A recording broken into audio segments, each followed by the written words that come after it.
It's time to hit the pick. Touchdown! Sports betting, fantasy football, and the latest NFL news. Featuring Lau Desmond and Christian Giordani. Bet on us to make you a better bettor. What? It's time to hit the pick. You know, I've got to get Mr. Producer at the radio station. And by the way, Christian is the producer of this show. But the voice that you just heard is the main producer over at KMET, ABC News Sports Radio Inland Empire, who did that intro. Got to get the names of all the other co-founders of HitThePick.com, like Scott Steen and Sniper Wes and David Murata and Tom Macrina. Did I leave anybody out, Scott? No, you said David Delano, Macrina, me, yep. Wes, and you. Yeah, that's it. That's fine. Okay, so I wouldn't want anybody to get confused. The intro might be a minute long. That I'm like the founder. By the way, if you ever want me to like cut another intro for you that doesn't suck, I'd be happy to do it. Oh, that's not nice. The words are fine. I just don't like the big radio voice all the time. It's silly. Okay. Let's not be hard on the talent. No, it's fine. It's but fine. you can do. You're welcome to do whatever you want. By the way, it should be something along the lines of hit the pick with your producer and host Christian Giordani and a cast of characters from HitThePick.com, including blah blah blah blah blah. Yeah, I mean, how many times does Scott and I have to be on before we get any kind of billing? Well, that's what I'm saying. You've got all the talent in the world. Give us a new intro. Okay. All right, fine. All right, let's get started. First things first, we got about 5 minutes until the Notre Dame Indiana game kicks off. This show, of course, is all about sports betting. And by the way, starting Monday, we believe, fingers crossed, you're going to be able to start getting our premium picks over at hitthepick.com. Fingers crossed, everything's working. Now we just... The only thing we're not sure if it works or not is whether we can take your money. So Right. we want to get that squared away first. We can take it. We got to make sure it goes to the bank. Otherwise, it just could go into the air like crypto. It's just gone. Don't want to have that happen. So, but honestly, you can go to the Hit the Pick YouTube right now and get free pick videos. Really? Are those up? Yeah, the YouTube is up. Oh, I should have sent mine over. Yeah. What you do, Scott, is when you cut your videos, you post them to your place and then you send them to you know who. Yeah, there you go. You can do that. And then he will post them to. Yeah. Totally forgot to do that today. My son taught me how to make thumbnails, and I was all excited about that. So everything else just went out the window. Oh, I have people who do those things. I do too. It's my son, and now he taught me. So yeah. I mean, you pay people to do that. Teach me. I just say, go do this. Yeah. Not all of us are living in the lap of luxury up there in your mansion in Washington, buddy. Anyway, just saying. All right. So quickly, let's get to this game. You and I are on the same page. You go first. Notre Dame laying the points. I don't think, fraud is a strong word for Indiana. I just don't think they've been challenged much in their schedule. And the two times they were challenged, they didn't do well. So I've got Notre Dame covering the number here. It's a home game for them in the shadow of touchdown Jesus. Especially if you can find it at 7 or under. Yeah, I'm all about it. Yeah. So the nice thing about this for me is I looked at the spread numbers in terms of where the money is for the public, and it's pretty evenly split. So that's a good sign for me. I never like being on things where the public is overwhelmingly on one side and I'm on the same side. Although the public has been right a lot this year, which is unusual. Public's been hot, buddy. So, I'm with you basically on all of that. Indiana's strength of schedule was terrible. And when they played teams that could not only match up with them, but out-physical them, they struggled. They struggled against Ohio State. They struggled against Michigan. Notre Dame could beat Michigan I strongly believe they could hang with Ohio State. And if Ohio State played like they did against Michigan, Notre Dame could beat them too. So yeah. Now, if you want to play devil's advocate for a minute, the one thing that may come into play that may get exposed a little bit, we don't really know, is the Notre Dame pass defense. They have put up some great numbers. In fact, they're number one EPA in pass defense, but they faced two option teams in Army and Navy. They faced a third string quarterback at Georgia Tech, a backup at Florida State, three other teams ranked outside the top 100 in EPA per pass, which is Purdue, Stanford, Virginia, and two MAC schools, Northern Illinois and Miami of Ohio. Two best passing attacks they faced, Louisville and USC. And they both put up points. They put up some serious points. They didn't. Yep. However, having said that, they beat Louisville by 7, and they beat USC by 14. So, in spite of giving up yards, they were still able to get home. And they were on the road in both games. Correct. So Notre Dame at home, I give them 3 more points. That would make them beating USC by 17, and they would have beaten Louisville by 10. I wish the math worked that way. I really do. But no, I'm just saying in my head. Yeah, I know. What you're saying. A home game like this for Notre Dame, I believe, is worth 3 points. Yeah, that's the standard factor in that. So yeah, and this game's getting ready to roll right now. Now, if you go over to our site and see the free pick, for some reason you'll see me on the money line. My first pick in the system, and I fat fingered it like it minus 325 or something. That's not my real play. I'm taking Notre Dame laying points. So yeah, and I've got Notre Dame -7 on a sizable bet at Little Creek Casino Sportsbook, and it's also the play that I have, obviously, because I tell everybody, if I'm betting most of the picks that I put that I choose. Yeah, absolutely. So it's some obscure hockey pick, or one of the things I've been liking handicapping is Major Arena Soccer League. Unfortunately, you can only bet on it in like 6 states. Yeah, it's not. Do you know this? Every state has to individually approve every sport for betting. Sure, that makes sense. It has to go through the legislature and the gambling commission. I was flabbergasted by that. Really? What did you think would happen? You think? Well, I thought the books, basically, if a book had a license, they could choose what they wanted to take action on. No. Yeah. They still have regulators. You know that. That's all right. They'll get there, buddy. They'll get there. In my head, I went, okay, well, you're a book. You have a license. That means you can choose what you want to take action on. But apparently, the sport has to be sanctioned. So there you go. All right. Yeah.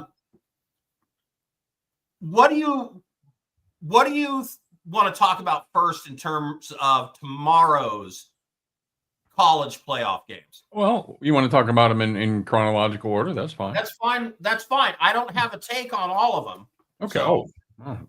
Why are you here?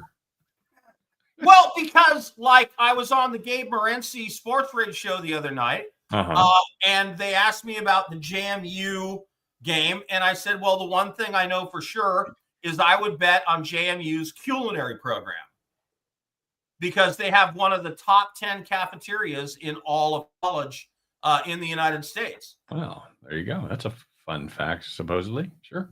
Okay. Yeah, because I had no take on the game whatsoever, but I have eaten at that cafeteria, and it is fantastic. What were you doing at the cafeteria at James Madison? I was out there for one of my clients, liaising with the police department there. Okay. And cops always know the best places to eat. And if you're a public employee, you get the college kid pricing. Nice. So I went in there and got sushi, and I got miso soup, and I got egg rolls, and man, it was like $9. And it was I'm jealous, buddy, because I've done a lot of college tours, and I've eaten a lot of cafeterias, and none of them were anywhere near that. So no, this place is 3 stories tall. And every cuisine you could possibly imagine is represented in there. And it's fantastic. By the way, who knew in choosing a college these days, kids are very picky about the food program at the college that they're going to. Yeah, they are. Absolutely. I know mine were. That's absolutely true. It's a big selling point. Hey, You're paying this time. Let's talk football. Let's talk some football. Let me tell you why I think Ohio State or why I think Penn State's going to cover the 8.5. How about that? Okay. All right, very good. You look at the stats of these teams; they're very similar. Mustangs average 39 points a game. The Lions put up 35. SMU gives up or goes for 6.4 yards per play. PSU goes for 6.8 on defense. They both give up 4.7 yards per play. A very good number that has them tied for 8th. So why is the line 8.5, Lau?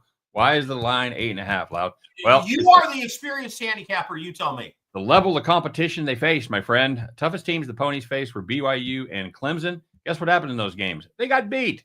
PSU, meanwhile, had to run the expanded Big Ten gauntlet at road games at USC and Wisconsin, along with matchups against Ohio State, Washington, and Oregon. They did have one-score losses against Ohio State and Oregon, but they won every other contest on their schedule. This is a real-deal football team that is fantastic on both sides of the football. We saw SMU get exposed a little bit last week as Clemson came out and hit them in the mouth before they had the furious comeback there at the end, only to give it up for no apparent reason, give up a huge kickoff return and a 56-yard game-winning field goal. I like Penn State. I don't think SMU is necessarily a great cold weather team, and I haven't even looked at the weather, but I'm assuming mid-Pennsylvania in the end of January, 24 or end of degrees, December, going to be a little chilly. And windy. Yeah, there you go. Yeah, even more reason. It's a tall number. It's the second biggest spread, I believe, of the first round of the playoffs. But I like Penn State to take care of business here, minus the 8.5. The conferences matter, and we're going to see the difference in experience in this one. By the way, Indiana got the kickoff, and they went 3 and out after getting stuffed on 2 running plays. They had a 3rd and 13 and missed. Stoned them twice through a bad pass and an uncatchable pass on 3rd down. Absolutely true. So, however, Notre Dame first down, nothing. So there we are. What do you think about that Penn State game? I really like to fade Penn State, but I also don't like SMU either. These are 2 teams that I generally bet against. I think they're often overrated. And so in this game, the reason I don't have any action on this game is I don't trust either team. So, but I agree with your analysis. SMU played a much softer schedule. SMU is going to struggle in the cold weather. SMU is the finesse team. Penn State can just run it down your throat. Mm-hmm. So, and in those weather conditions, in a whiteout at Penn State, again, I'm going to favor the home team here, and it's a big number, but I think SMU hangs around for a half, and then Penn State just wears them out. Yeah, there is a big disparity in the rush offense where Penn State goes for 5.5 yards a carry, and SMU goes for 4.5. That's a huge disparity right there. They both average around 8.7 yards per attempt as far as passing goes. So the difference is really going to be in the running game. In a cold night game like that, like I said, it's going to be windy. You want to have the team with the stronger running game. So yeah, that's what I'm looking at there. By the way, the Notre Dame just got intercepted. Yeah, tip ball. On a tipped ball, which is just horrible. Bad luck there. Ohio State and Tennessee. I'm going to skip to this game. Okay. I rode Tennessee all season long. They were beating massive spreads. I was betting on them minus 28, minus 30, minus 31, and winning early in the season. They kind of hit the skids a little bit, kind of in the mid part of the season. Didn't look quite as good. They sort of recovered towards the end of the season. Tennessee can do all the same things that Michigan did to beat Ohio State. Tennessee has a dominant defensive front, and they can shut down Ohio State's running game. Tennessee has a tenacious pass rush. If they go to the passing game, they're going to have trouble there as well. The weird thing about Tennessee to me, if they score a ton of points, but they don't rank very well in terms of explosive plays. And those two things normally go together, explosive plays and scoring a lot. So I'm not quite understanding that. But I just think Tennessee is going to have a little bit of a hard time scoring against the Ohio State defense. Ohio State's offense is not very good. They're going to struggle against Tennessee. And my play on this game, I like this under. I like the under 44.5, 45 in this game, Scott. And I would lean Tennessee.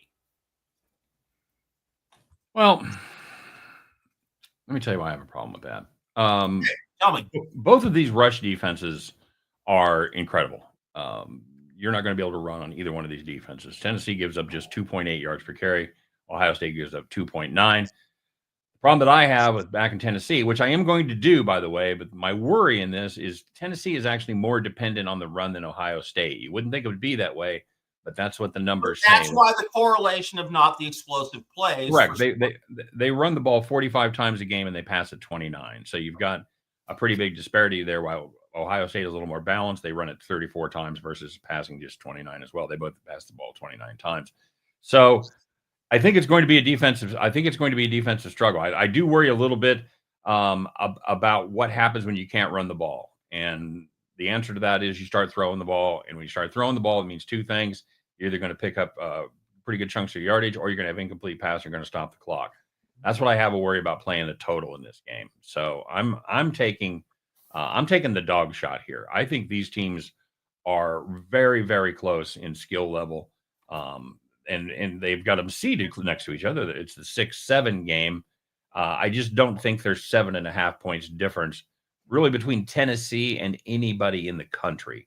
I don't think anyone in the country is 7.5 points better than Tennessee right now.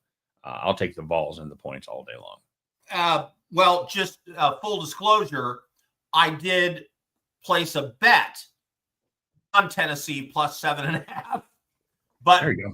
My premium play was the under. So hopefully, maybe I lose the under, but I cash my ticket. So I'm with you on that if that's the way that goes down. All right. Any more college football, or you want to talk? Oh, by the way, Notre Dame returned the favor, intercepted Indiana. After Indiana had completed a 3rd and 14 or 15 pass, the very next play, Notre Dame intercepted the ball inside their own 10. But it's a turnover, and Notre Dame has the ball back, and their turnover doesn't hurt them. You want to talk some NFL, or you got more college football? Yeah, let's talk about the battle of the terrible orange jerseys, shall we? Okay. Texas 12.5 point favorite over Clemson there down in Austin. You know what? I like the Tigers because they kept Alabama out of the playoffs. So right away they have my respect. They're 10-3.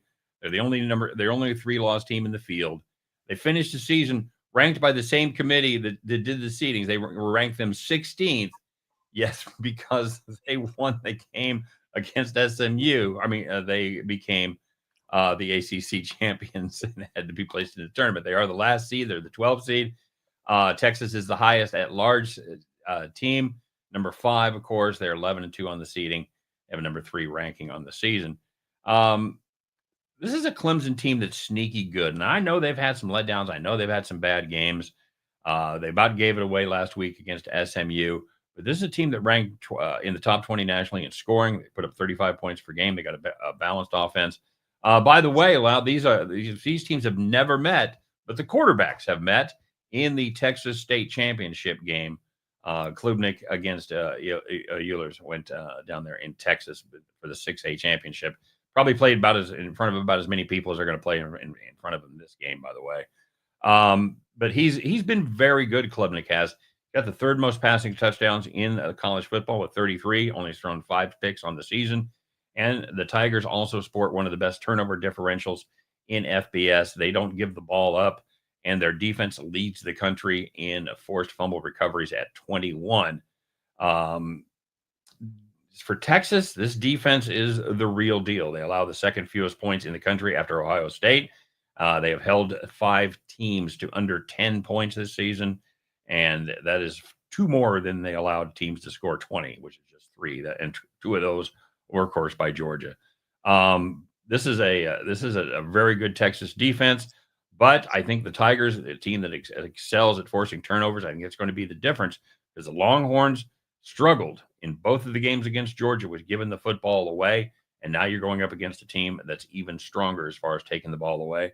I think Texas probably wins this one. You want to give me 12.5 with Dabo in a playoff situation? Yes, sir. Hand it to me right now. Yeah, I'm with you with taking the points. I think I think Texas wins this game, but it's going to be 3 points, 2 points. It's not. You going to go 99? Yes, he is. Look at that, buddy. 98. Sorry. Oh, go Irish. Is he going to make it? Is he going to go all the way? And it is a touchdown. He could go. Oh, was that a pass? Was no that a run? What was that? That's love, buddy. As a sweep. Oh, my God. Little off-tackle sweep. Turn the corner and hit the Jets. Wow. 98 yards. Somebody told one of my viewers in my video said he had Love over 89.5 yards. Congratulations, you've won it with 4 minutes gone in the first quarter. Yeah, with the first. Wow. Those are the kind of plays. Those are the kind of bets. And of course, me being ultra smart, I'm like, yeah, I wish you luck, but I'm worried about his knee. Nice. Wow. All right, so you want to take the points there too, buddy. Yeah, I do. And here's the thing. Texas struggled against Georgia. Yes. What happened to Clemson when they played Georgia? They got crushed. Yeah, they got smoked. No question.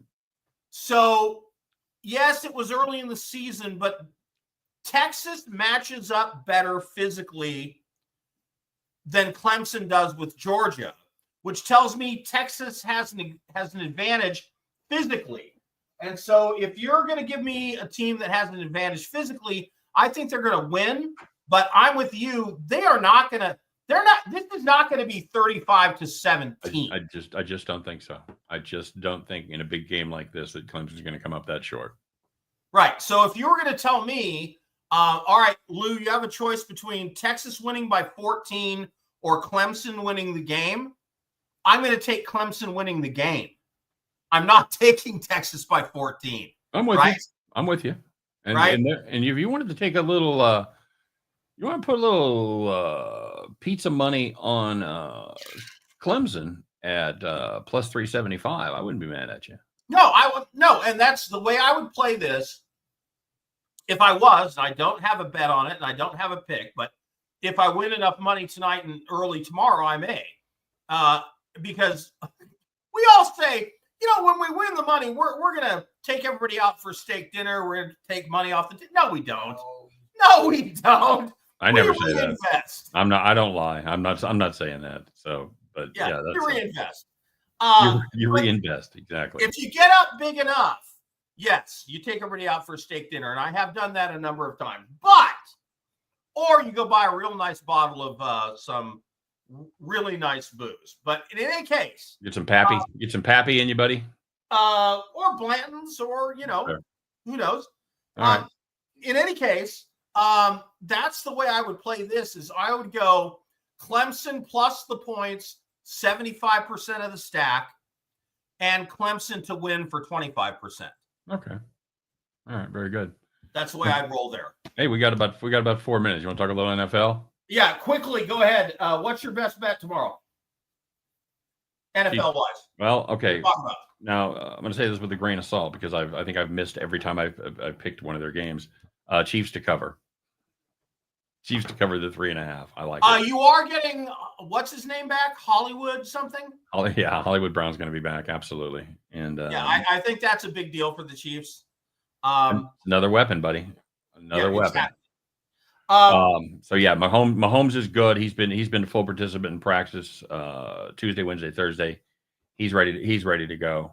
And we got Hollywood Brown back.